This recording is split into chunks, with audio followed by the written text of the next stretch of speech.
Friends, நான் உங்கள் GS family. பார்த்தீங்கன்னா கோதுமை ரவை யாரும் பெருசாக விரும்பி சாப்பிட மாட்டாங்க. இது நைஸ் ரவைங்க. இதை நாம் வெஜிடபிள்ஸ் போட்டு பிரியாணி டைப்பில் செய்யலாங்க. இப்போ நாம் இதில் 1.5 டம்ளர் ரவை எடுத்ததுக்கு அளவுகள் சொல்கிறேன். பார்த்தீங்கன்னா இதுக்கு ஸ்வீட் கார்ன் எடுத்துருக்கிறேன். இது இன்னும் வேக வைக்கலைங்க. அடுத்து நிலக்கடலை, பீன்ஸு, கேரட்டு, பெரிய வெங்காயம் 1, தக்காளி 1, அப்புறம் புதினா, மல்லித்தலைங்க, இஞ்சி பூண்டு பேஸ்ட்டு, மஞ்சத்தூள், தயிர் கொஞ்சமாக, நெய்யும் ஆயிலும் 2 எடுத்துருக்குறேங்க. அதுக்கப்புறம் பார்த்திங்கன்னா கடுகு, சீரகம், சோம்பு கொஞ்சம். இந்த ரவை தான் எடுத்துருக்குறேங்க நான். இதை வச்சு நாம் இன்றைக்கி செய்யலாம் வாங்க. பாருங்கள், கடாய் ஹீட் ஆகிடுச்சு. இப்போ நெய் கொஞ்சம், ஆயில் கொஞ்சம் விட்டுக்கலாம்.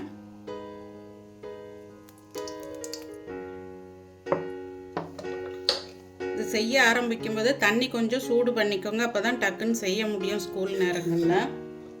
கடுகு சீரகம் விருப்பம் இருந்தால் போட்டுக்கோங்க, இல்லைன்னா ஸ்கிப் பண்ணிவிடுங்க. சும்மா கொஞ்சமாக தான் போடுறேங்க. கடுகு பொரிஞ்சிருச்சு. சீரகமும் சோம்பும் சேர்த்து போட்டுடலாங்க. இப்போ கீறி வச்ச பச்சை மிளகாய் போட்டுக்கலாம்.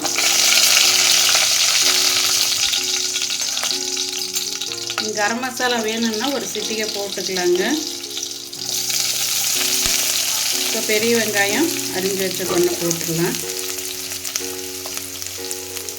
கொஞ்சமாக சால்ட் போட்டுக்கலாங்க.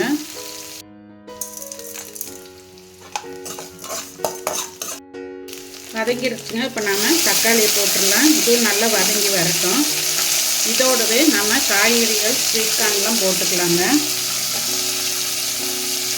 எடுத்து வச்சிருக்கிறேன், எல்லாமே போட்டுடலாம். உங்களுடைய அளவுகளை பொறுத்து இது கூட குறைச்சி போட்டுக்கோங்க.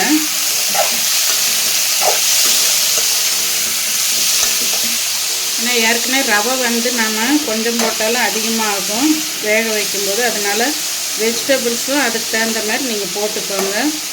இப்போ இது நல்லா வதங்கட்டுங்க. ஓரளவுக்கு வதங்கினதுக்கப்புறம் நம்ம புதினா, கொத்தமல்லி, கருவேப்பிலை சும்மா 2 எடுத்து வச்சுருக்குறேங்க. எல்லாத்தையுமே போட்டு நல்லா வதங்க விட்டுருங்க. இது வதங்கினதுக்கப்புறம் நீங்கள் இஞ்சி பூண்டு பேஸ்ட்டு, தயிர் விட்டுக்கலாம்.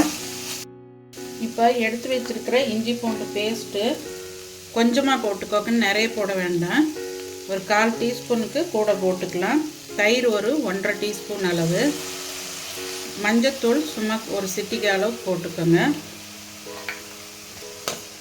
இது கொஞ்சம் தேவையான உப்பு போட்டுக்கலாம். லாஸ்ட்டில் தண்ணி கொதிக்கும் போது உப்பு நம்ம சரி பார்த்துக்கலாம். இப்போ இந்த பீன்ஸு, கேரட்டு, ஸ்வீட் கார்ன்லாம் வேகணும் இல்லைங்களா, அதனால நம்ம நல்லா வதக்குனதுலேயே பாதி வெந்திருக்கோம். இப்போ நாம் காய்ச்சி வச்சுருக்கிற தண்ணியை அளவு விட்டுக்கலாங்க. இப்போ 1 டம்ளருக்கு நாம் 2 டம்ளர் தண்ணி விடுவோம் ரவைக்கு. கொஞ்சம் நல்லா வெந்து வரணும் இல்லைங்களா. இப்போ நான் 1.5 டம்ளர் எடுத்துருக்கிறதுனால 3 டம்ளர் தண்ணி விட்டுக்கிறேன்.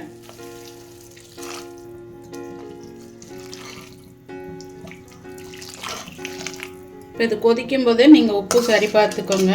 கொதித்ததுக்கப்புறம் நாம் ரவையை போட்டுக்கலாம். நல்லா தண்ணி கொதிச்சிருச்சு, வெந்தும் இருக்க காய்கறி எல்லாமே. இப்போ நாம் ரவையை போட்டுக்கலாங்க.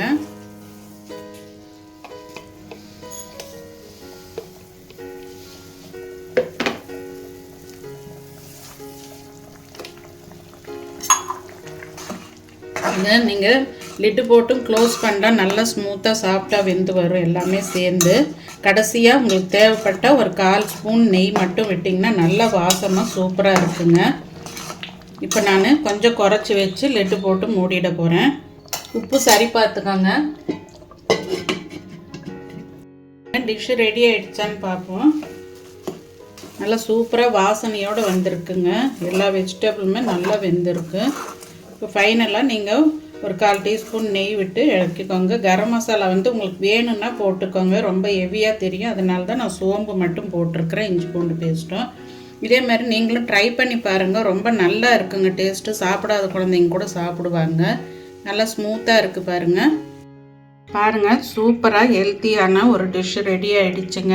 வெறும் ரவை செஞ்சால் குழந்தைங்க விரும்பி சாப்பிட மாட்டாங்க. சுகர் பேஷண்ட்ஸுக்கும் எப்பவும் பிளெயினாக அந்த ரவை கொடுக்கும்போது ஒரு கட்டத்தில் சாப்பிட பிடிக்காதுங்க. இந்த மாதிரி ட்ரை பண்ணி கொடுங்க. ஃபைனலாக கொஞ்சம் நெய் போட்டுக்கிட்டிங்கன்னா நல்ல மணமாகவும் டேஸ்ட்டாகவும் இருக்குங்க. இதேமாரி நீங்களும் ட்ரை பண்ணி பாருங்கள். இல்லை நீங்கள் என்ன மெத்தடில் செய்வீங்கன்றதை சொல்லுங்கள். என்னோடய டிஷ்ஷஸ் பிடிச்சிருக்கான்ட்டு கமெண்ட் பாக்ஸில் கமெண்ட் பண்ணுங்கள். என்ன மெத்தடில் நீங்கள் செய்வீங்கன்றதையும் சொல்லுங்கள். தொடர்ந்து எங்களுக்கு ஆதரவு கொடுக்குற எல்லாருக்குமே ரொம்ப தேங்க்ஸுங்க. இந்த ரவையை வச்சு நாம் பிரியாணி டைப்லேயும் செய்யலாம். இது வந்து வெஜிடபிள் போட்டு செஞ்சுருக்குறேங்க. மிளகாய்த்தூள், தனியாத்தூள்லாம், கரம் மசாலாலாம் போடாமல். சப்ஸ்கிரைப் பண்ணாதவங்க சப்ஸ்கிரைப் பண்ணுங்கள், லைக் பண்ணுங்கள், ஷேர் பண்ணுங்கள். ஓகே ஃப்ரெண்ட்ஸ், அடுத்த ஒரு வீடியோவில் பார்ப்போம். பாய்.